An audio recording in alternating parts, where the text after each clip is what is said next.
মধ্যরাতে এইচএসসি পরীক্ষা স্থগিতের সিদ্ধান্তে ক্ষুব্ধ শিক্ষার্থীরা শিক্ষা উপদেষ্টার পদত্যাগ সহ কয়েকটি দাবিতে সচিবালয়ের সামনে বিক্ষোভ শুরু করে।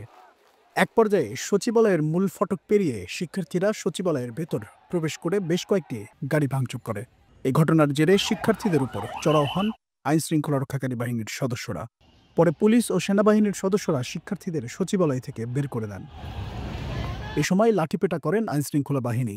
সাউন্ড গ্রেনেড ও কাঁদানে গ্যাসের শেলও ছোড়া হয়েছে। পরবর্তীতে গুলিস্তান জিপিও থেকে আবারও বিক্ষোভ করে শিক্ষার্থীদের একাংশ। পুলিশ সেদিকে অগ্রসর হলে তারা আবরার ফাহাদ এভিনিউ ও ন্যাশনাল স্টেডিয়াম সংলগ্ন সড়কে অবস্থান নেয়। সেখানেও বেশ কয়েকবার ধাওয়া পাল্টা ধাওয়ার ঘটনা ঘটে। সারাদিনের এ সংঘর্ষে আহত হয়ে ঢাকা মেডিকেল কলেজ হাসপাতালে চিকিৎসা নিয়েছেন অন্তত ৮০ জন।